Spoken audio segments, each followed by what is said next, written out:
ইয়াসিন, আর এই যে আমার সাথে আছে আমার আরেক ভাতিজা রুহুল আমিন।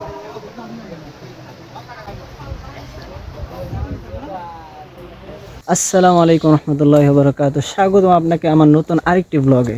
আজকে আমরা যাচ্ছি একটি জায়গায় যে আমরা ইফতার করব, আর সেটি আমরা কোথায় গিয়ে ইফতার করব সেটিকে আমরা জানি না। তো আপনারা আমাদের সাথে থাকুন কোথায় গিয়ে ইফতার করি সেটি দেখার জন্য। আর এই যে আমার সাথে আছেন আমাদের এই যে আমার ভাতিজা ইয়াসিন, আর এই যে আমার সাথে আছে আমার আরেক ভাতিজা রুহুল আমিন। তো আমরা সবাই একসাথে আজকে কোথায় গিয়ে ইফতার করি সেটা আপনাদেরকে আমরা অবশ্যই দেখাবো, আর আপনারা দেখার জন্য শেষ পর্যন্ত আমাদের সাথেই থাকুন। আমরা একটা অটোতে উঠলাম, এখন অটোতে যাচ্ছি, আর এই জায়গাটার নাম হচ্ছে চৌধুরীলাল। এখান থেকে আমরা একটা বাস কাউন্টারে যাবো, তারপর আমরা বাসে উঠবো। তো এখানে আসার পরে দেখলাম বাস ছাড়তে অনেকটা দেরি হবে, এই কারণে আমরা অন্য আরেকটি অটোতে উঠে আমরা ওইখান থেকে চলে গেলাম আরেকটি বাস স্ট্যান্ডে। সেখানে আমরা সকলে অটোর ভিতরে উঠে ভাবলাম যে সামনে গিয়ে আমরা অন্য একটি বাসে উঠি। তো এখানে আমরা চলে আসলাম এখন। তো এখানে কিছুক্ষণ অপেক্ষা করলাম, দেখলাম এখনও বাস আসেনি। তো বাস না আসায় আমরা কাউন্টারে গিয়ে কিছুক্ষণ অপেক্ষা করলাম। অপেক্ষা করার পরেই কিছুক্ষণ পরে আমাদের বাসটি চলে আসলো। তো এই কারণে আমার ভাতিজা এখান থেকে এই টিকিটগুলো কাটলো। তো যেহেতু আমরা এখানে 3 জন ছিলাম, এখানে ওই একাই 3টা একসাথে কেটে নিল। বাসের ভিতরে উঠলাম সকলেই একসাথে। তো আলহামদুলিল্লাহ বাসের ভিতরে উঠে পড়লাম। তো এখানে জায়গার নাম হচ্ছে মাঝিকান্দা। তো এখান থেকে আমরা যাব হচ্ছে ঢাকা বাবুবাজার, ওইদিকে বাবুবাজার ওখান থেকে আমরা যাবো চকবাজার। ঢাকার ঐতিহ্যবাহী আমরা যে ইফতার বাজার আছে সেখান থেকে আমরা ইফতার কিনবো। সেখান থেকে ইফতার করার পরে কোথায় ইফতার করি সেটা পরে দেখা যাক আর কি। তো আমরা বাবুবাজার ব্রিজ থেকে এখন আমরা মিটফুটের দিকে নামলাম। তো মিটফুট থেকে নামার পরে আমরা যাব চকবাজার।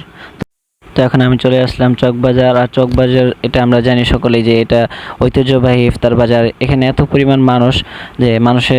পরিমাণ মানুষের দ্বারা আমাদের হাঁটার একটু কষ্টকর হয়ে যাচ্ছিল। তো আমরা এখান থেকে কিছু আমরা ইফতার কিনে নিলাম। আমরা একটু সামনে যাওয়ার পর দেখলাম এখানে বিভিন্ন ধরনের শরবত বিক্রি হচ্ছে, যেমন এই তরমুজের শরবত, তারপরে আর বিভিন্ন ধরনের ফলের শরবত বিক্রি হচ্ছে এবং ফালুদা বিক্রি হচ্ছে। সেখান থেকে আমরা কিছু শরবত কিনে নিলাম।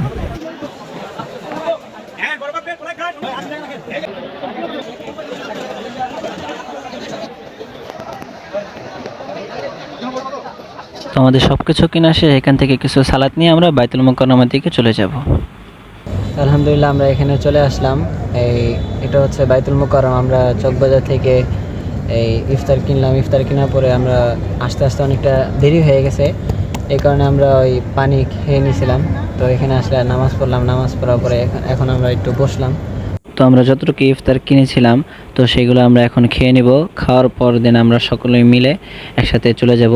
এই আমার ভাতিজারা আছেন, এই সবাই একসাথে আমরা এখন খাবো। খাওয়ার পরে আমরা ব্যাস চলে যাব। আলহামদুলিল্লাহ আমাদের ইফতার শেষ। এখন আমরা আমাদের কিছু বাইতুল মুকাররম মার্কেটে কিছু কেনাকাটা আছে, সেগুলো আমরা কিনে ব্যাস বাড়িতে চলে যাব। তো আমাদের সব কিছু কেনার পর আমার ভাতিজা একটা আতর কিনতে চাইলো। তো এখান দিয়ে আতর দেখছে, আমি আশপাশটা দেখছিলাম এখান দিয়ে আরও কি পাওয়া যায়।